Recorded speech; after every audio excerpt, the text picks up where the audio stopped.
Alhamdulillah ya, pada hari ini kita bertemu lagi dalam pembelajaran coding KA, coding kecerdasan artifisial. Sebelum kita mulai, Bapak absen terlebih dahulu. Siapa hari ini teman-teman kamu yang tidak masuk sekolah? Ibrahim, kenapa dia? Sakit. Ada lagi selain Ibrahim? Alvaro. Alvaro kenapa tidak masuk? Sakit juga. Ada lagi? Nggak ada ya? Dua orang ya, Ibrahim sama Alvaro. Nah, sebelum belajar, mari sama-sama kita berdoa terlebih dahulu yang akan dipimpin oleh Aska. Silakan Aska.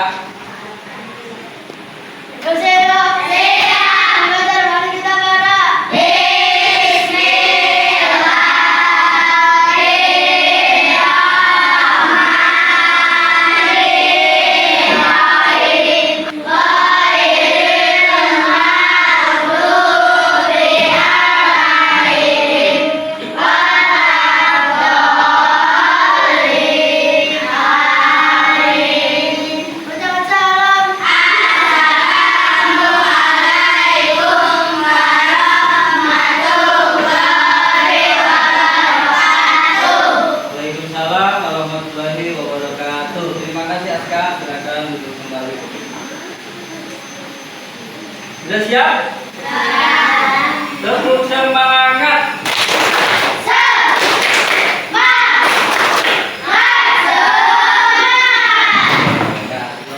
Mulai, Bapak coba dulu konsentrasi ini. Konsentrasi. Tepuk tangan satu kali. Tepuk tangan dua kali. Tepuk tangan tiga kali. Satu kali. Ya, berarti belum konsentrasi. Kalau tidak ada tepuk tangannya, kamu diam ya. Siap? Siap ya? Jangan sampai salah. Konsentrasi. Tepuk tangan satu kali. Dua kali. Alhamdulillah sudah banyak yang konsentrasi, walaupun ada beberapa orang yang tidak konsentrasi. Nah, sebelum kita mulai ke pembelajaran berikutnya, konsep dasar kecerdasan artifisial, Bapak mau tanya dulu nih. Pertemuan pertama kita mempelajari coding tentang apa? Siapa yang tahu tentang? Ya, tentang apa?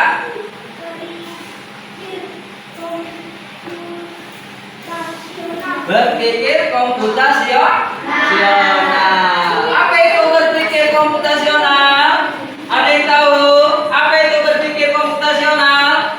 Ya, simpel apa? Adalah sebuah metode pemecahan masalah yang mengadopsi cara berpikir seperti seorang ilmuwan komputer, namun tidak selalu melibatkan komputer. Ini adalah cara berpikir sistematis untuk memecahkan masalah kompleks dengan menguraikannya menjadi langkah-langkah yang lebih kecil dan terstruktur. Ya, berpikir komputasional adalah cara berpikir buatan ya, nah, atau AI, kecerdasan artifisial. Nah, yang kita pelajari di berpikir komputasional itu tentang prinsip-prinsip dasar komputasional. Ada berapa prinsip dasar komputasional? Ada berapa? Ada 4. Coba sebutkan. 1, 2, 3, 4.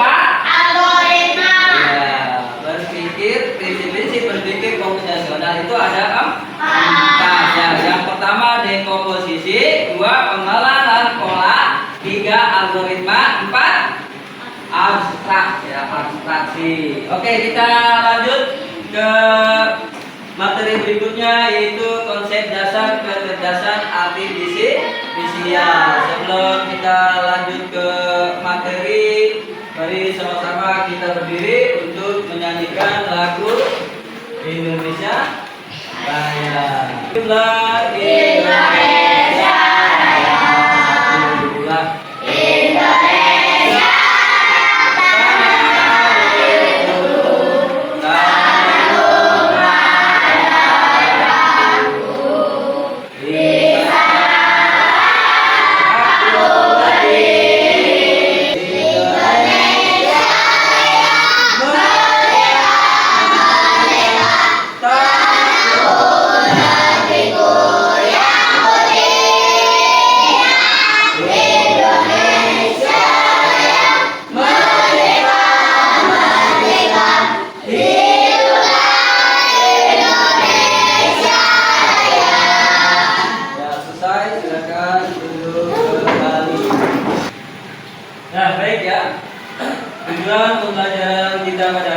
yang pertama adalah menjelaskan definisi kecerdasan artifisial. Yang kedua, mengidentifikasi karakteristik dari kecerdasan artifisial. Dan yang ketiga adalah membedakan mesin cerdas dan mesin non cerdas. Nah, baik. Perhatikan gambar yang ada di sini monitor. Yang pertama apa? Google Translate. Yang kedua? Google Map. Yang ketiga? Bapak tanya, apa yang kamu ketahui tentang Google Translate? Google Translate adalah kecerdasan buatan manusia. Ya, Google Translate ini mengartikan bermacam-macam bahasa ya. Dan Google Translate ini dapat berpikir seperti manusia ya, karena setiap hari banyak yang memakai. Jadi Google Translate ini bisa menyimpan data dari pemakai tersebut ya, sehingga Google Translate ini ya seperti manusia bisa berpikir. Apa yang kita masukkan ke Google Translate nanti diartikan dengan Google Translate ya. Kenapa Google Translate bisa mengartikan apa yang kita mau? Karena di seluruh dunia banyak yang menggunakan Google Translate. Jadi bermacam-macam bahasa itu ada di Google Translate. Terus yang berikutnya adalah Google Map. Ada yang tahu tentang Google Map? Ada yang tahu nggak? Ayo, apa?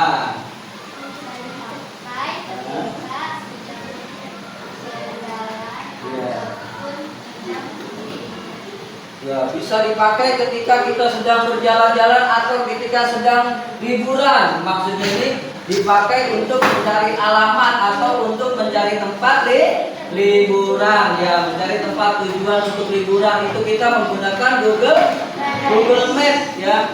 Google Map ini ya, dia ibaratkan mesin yang cerdas. Dia bisa berpikir ya, bisa menunjukkan kita suatu tujuan yang kita tidak tahu.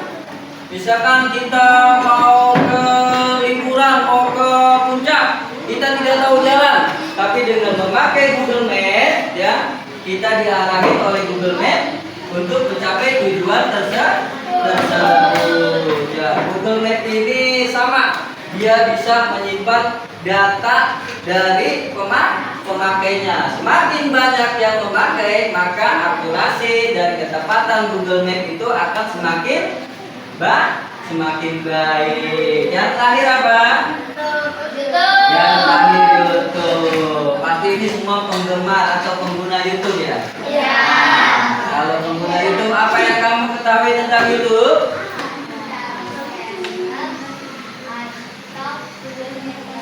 Ya, untuk menonton film atau mencari channel film-film favorit, apalagi?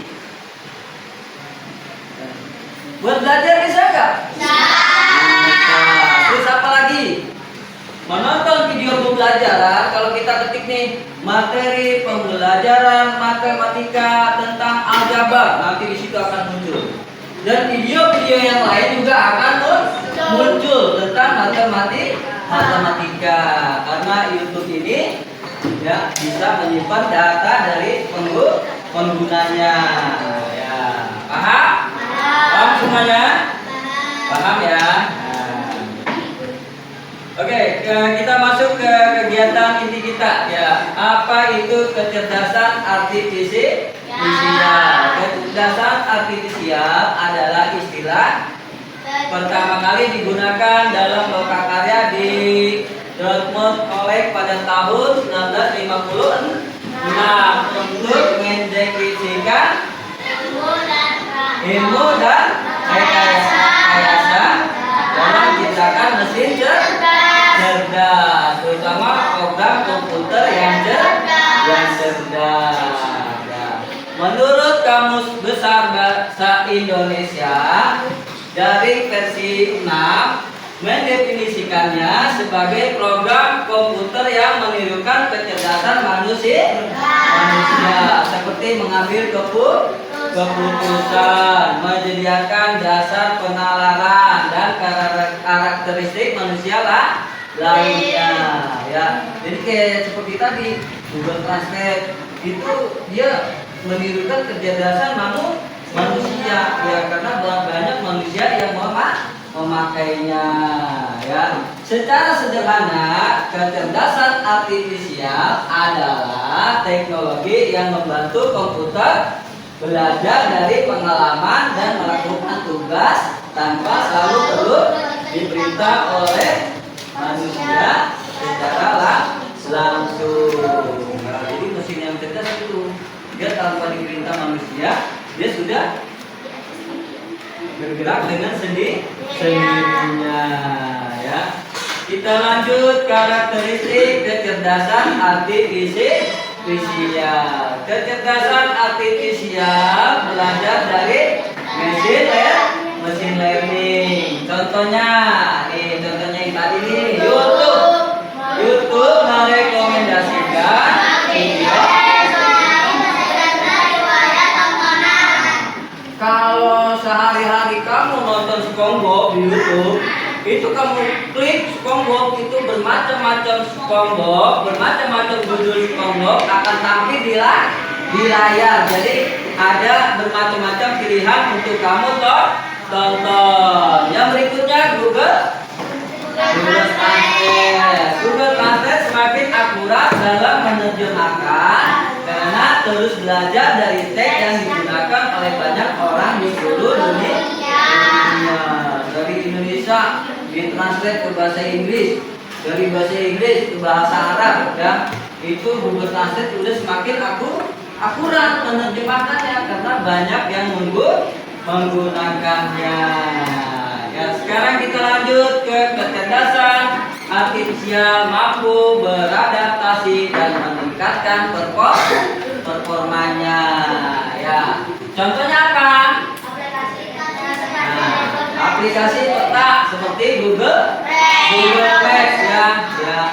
Waza awalnya mungkin salah memperkirakan waktu tempuh, tapi setelah lebih banyak orang menggunakan jalan yang sama, dia bisa memperbaiki prediksinya dan memberikan rute terbaik. Ya, karena banyak yang menggunakannya. Misalkan dari sini ke Bekasi, terminal Bekasi, itu semakin banyak orang yang menggunakannya dan jalannya berbeda-beda. Ini Google Map ini merekam, ya. Jadi semakin akurat karena banyak penggunanya. Terus apa lagi? Asisten virtual seperti Siri atau Google Assistant semakin memahami suara dan aksen pengguna sering waktu karena terus asisten ini sama ya, kita tinggal bicara nanti langsung keluar apa yang kita minta. Lanjut yang ketiga. Kecerdasan artifisial bekerja berdasarkan algoritma dan model prediksi. Contohnya aplikasi cuaca. Aplikasi cuaca atau BMKG bisa memprediksi hujan berdasarkan pola suhu, kelembapan dan data sebelumnya. Ya.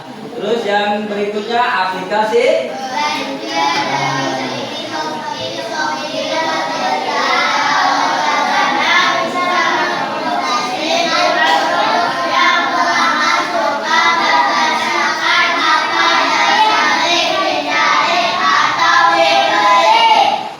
Siapa yang sering buka aplikasi Shopee? Ya, awam suka belanja ya. Kalau kita mencari sesuatu di Shopee, ya, mencari sesuatu, misalkan mencari sepatu bola, ya, mencari sepatu bola di Shopee, pasti banyak muncul merek-merek sepatu bola yang lainnya. Ya, ada Nike, Adidas, pokoknya sepatu bola semuanya merek sepatu bola itu akan muncul ya. Ini yang namanya kecerdasan artifisial dari Shopee, karena semakin banyak pengguna yang memasukkan data, saya mencari sepatu Nike, sepatu bola Nike, ini mencari sepatu bola Adidas, jadi semua itu datanya itu terekam ya. Jadi kalau kita buka Shopee, kita ngetik sepatu bola, jadi macam-macam merek sepatu bola itu akan tampil. Sama di Lazada juga seperti itu ya. Di Lazada juga sama. Kalau kita mencari sesuatu akan muncul ya merek-merek yang lainnya atau pilihan-pilihan yang lainnya ya. Kecerdasan artifisial mampu mengenali pola dan membuat keputusan secara otomatis. Contohnya nih, aplikasi Facebook sama Instagram. Siapa yang punya Instagram di sini? Ada? Wah, mantap, udah punya. Kelas 5 udah punya Instagram. Ada yang punya Facebook? Nah, mantap. Kelas 5 sudah punya Facebook semuanya. Nah ya, aplikasi Facebook dan Instagram ya, ini aplikasi sosial media yang mengenal pola atau keputusan secara otomatis dalam mengenali wajah dalam foto dan secara otomatis menyarankan nama tersebut untuk ditandai. Misalkan cari di Facebook Aska, itu bermacam-macam Aska akan muncul ya dengan berbeda-beda foto. Jadi yang kita kenal akan kita klik mungkin menjadi teman. Begitu juga di aplikasi Instagram ya. Instagram juga begitu. Dia mengenali pola dalam bentuk foto ya, mengenali wajah. Ya, kalau kita mencari seseorang, kita ketik namanya akan muncul di aplikasi Instagram, di pencariannya akan muncul bermacam-macam nama yang kita cari. Kenapa seperti itu? Karena semakin banyak pengguna ya yang upload foto mereka, maka akan semakin mudah Instagram atau Facebook untuk menyimpan data kita dan akan mempermudah pemakainya untuk mencari apa? Mencari orang yang kita kenal. Nah, berikutnya adalah mesin cerdas dan mesin cerdas. Mesin cerdas, ada yang tahu nggak contohnya apa? Mesin cerdas kayak mobil otonom. Mobil otonom itu bisa menyetir sendiri otomatis ya, karena sudah diprogram ya, sudah diprogram. Jadi mobil otonom itu terbilang mesin yang cerdas. Apalagi kayak tadi, apalagi mesin yang cerdas apa lagi?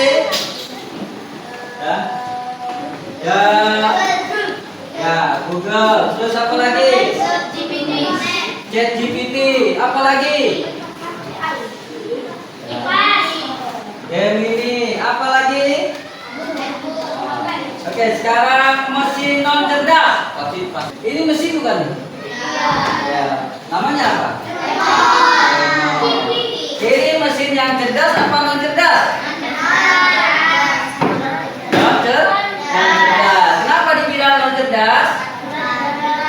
Karena kalau kita kalau digunakan ini harus bantuan manusia.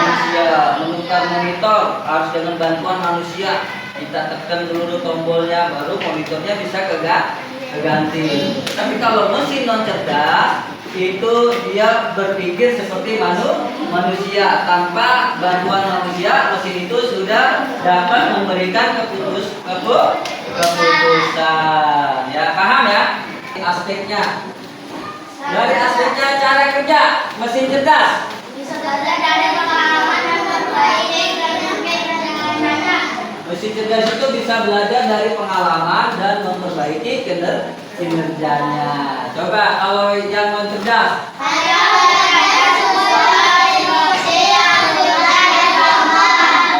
Nah, kalau mesin non cerdas dia bekerjanya sesuai instruksi penggunanya. Terus adaptasinya mesin cerdas Bisa menyesuaikan diri dengan kondisi baru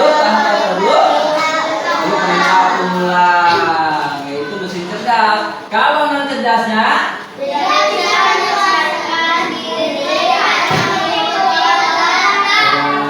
tidak bisa menyesuaikan diri, hanya mengikuti pola tetap kayak Reno ini. Dia nggak bisa menyesuaikan diri, hanya mengikuti pola yang tetap. Ya kalau kita pencet angka 1, pencet angka 1 yang timbul. Ya dia nggak bisa kerja sendiri, harus dengan bantuan manusia. Mesin cerdas cara mengambil keputusannya. Jadi mesin cerdas itu mengambil keputusan sendiri berdasarkan data. Dari mana datanya? Dari penggunanya. Mesin non cerdas memerlukan intervensi manusia. Jadi mesin non cerdas bekerjanya itu selalu diintervensi oleh manusia. Paham ya? Paham? Nah, paham nih. Contoh mesin cerdas. Asisten virtual seperti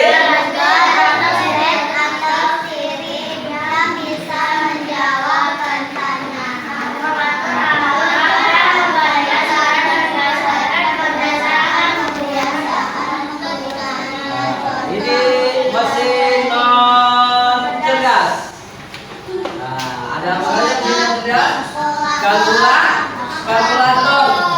Kita harus membantu kalkulator untuk menghitung, ya. Karena kalkulator tidak bisa menghitung dengan sendirinya. Yang kedua apa itu? Mesin cuci.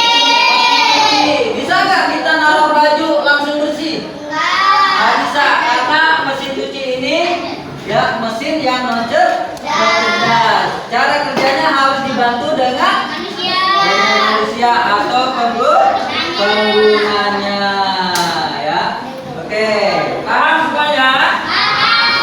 Paham. Kalau paham, Bapak akan memberikan kalian tugas ya berbentuk LKPD per kelompok dikerjakan. Nanti tiap kelompok boleh berkelompok ya presentasikannya berkelompok. Jadi ini ada LKPD-nya pengelompokan mesin. Yang atas ini mesin cerdas, yang bawah mesin non cerdas. Jadi ini mesinnya di bawah kamu gunting terlebih dahulu. Setelah digunting, ditempel di kotak-kotak yang kosong mana bagian mesin yang cerdas dan non cerdas. Nanti setelah selesai, setiap kelompok maju ke depan untuk mempresentasikan hasil kerja kamu. Paham semuanya? Kalau paham silakan dikerjakan bersama-sama.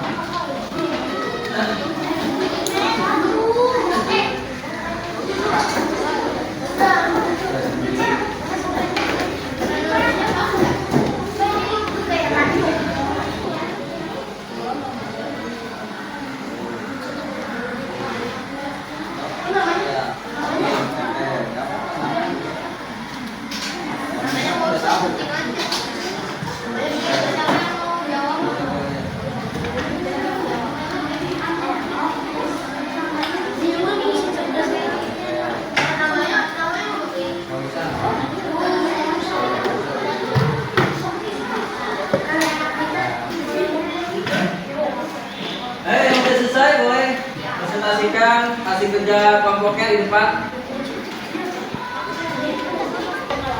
Dan semuanya dengarkan ya, ini dari kelompok 2 untuk mempresentasikan hasil kerja kelompoknya.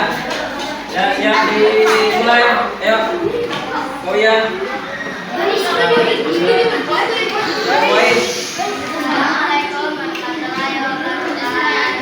Waalaikumsalam warahmatullahi wabarakatuh.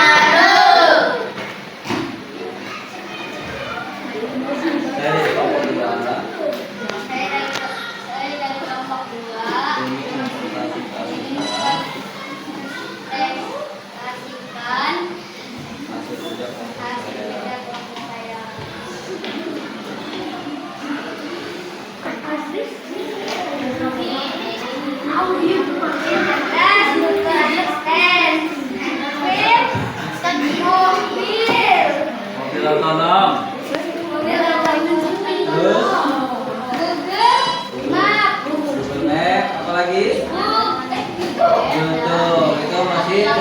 mesin non cerdasnya. Mesin non cerdasnya disebutkan apa aja? Kipas angin, jam, remote TV, Mesin vakum. Ya, itu mesin non cerdasnya. Tepuk tangan semuanya buat kelompok 2.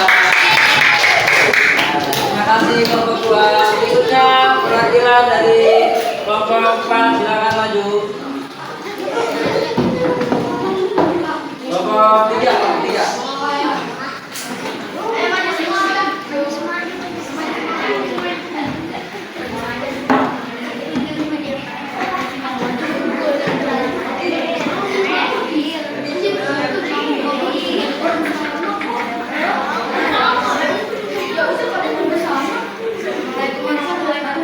Hari ini kita akan mempresentasikan hasil kerja dari kelompok kita.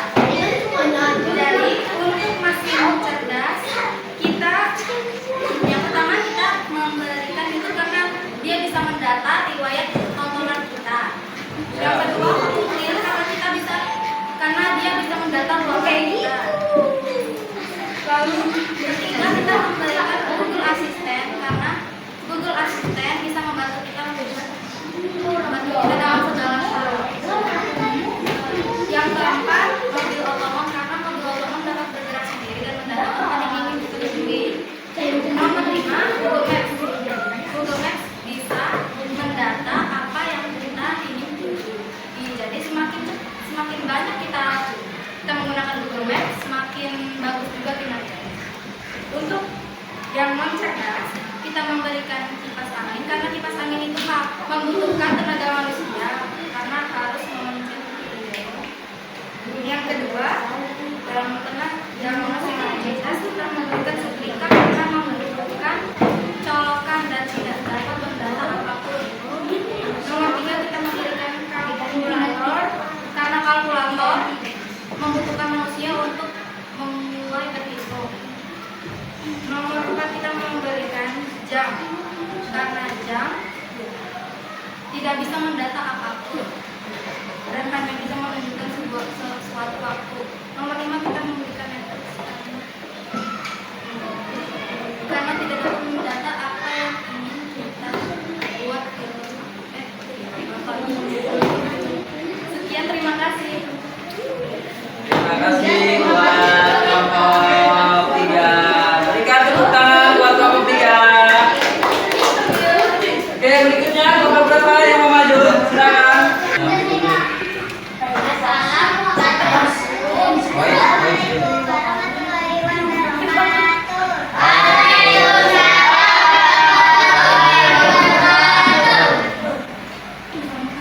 Kami dari kelompok 5 akan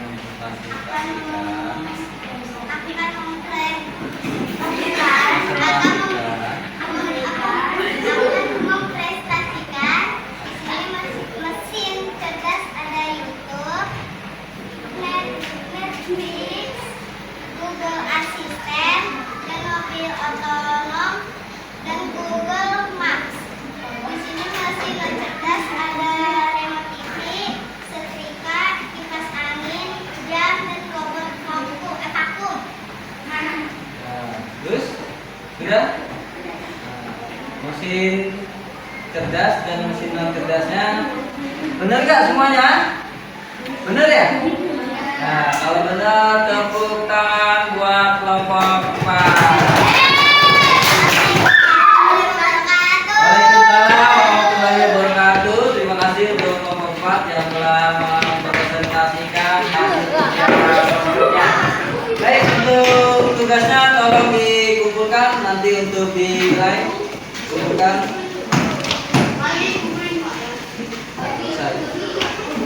Ya, dikumpulkan. Boleh maju ke depan.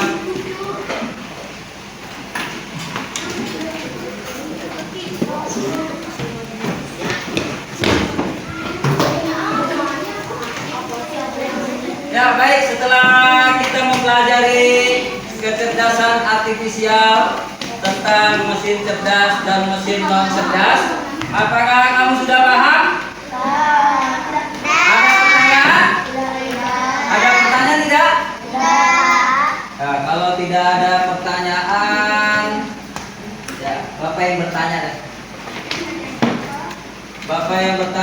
mesin cerdas itu apa sih?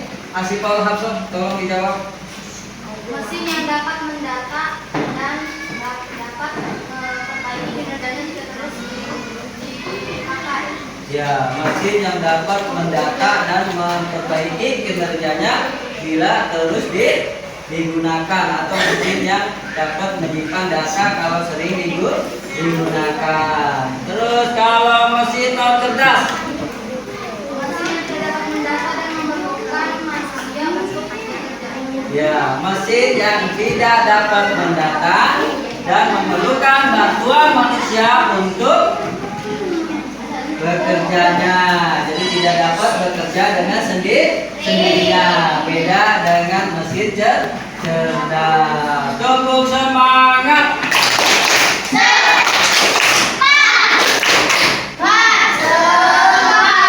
Tepuk semangat baru.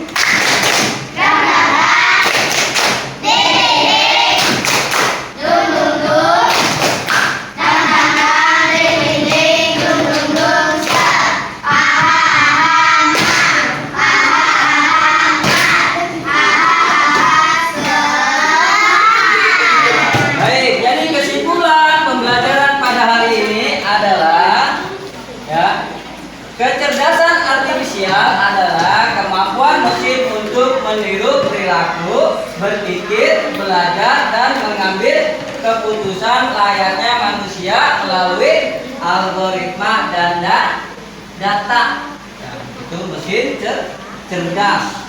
Yang kedua, perbedaan utama mesin cerdas dan mesin non cerdas terletak pada kemampuan belajar dan adaptasi. Ya, kalau mesin yang cerdas itu dapat belajar, dapat beradaptasi, beda dengan mesin yang non cerdas. Dia selalu membutuhkan bantuan manusia untuk bekerjanya, ya. Mesin cerdas dapat mengolah informasi, ya, informasi baru dan menyesuaikan tindakan secara otomatis. Itu untuk mesin yang cerdas. Dia selalu memperbarui data dengan menyesuaikan tindakan secara otomatis. Sedangkan mesin non cerdas hanya menjalankan instruksi apa? Instruksi tetap dari siapa? Dari manusia tanpa belajar, ya, karena hanya menunggu perintah dari manusia. Baik, itu saja pembelajaran pada hari ini, ya. Mudah-mudahan kalian semua dapat memahami dan mengerti, ya. Sekian dari Bapak. Untuk doa silakan Pasca dipimpin doanya.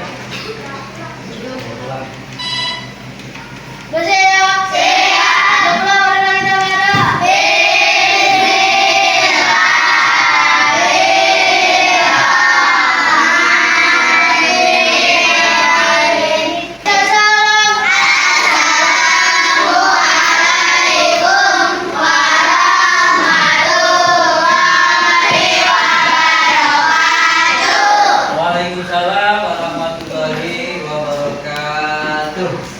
Nah,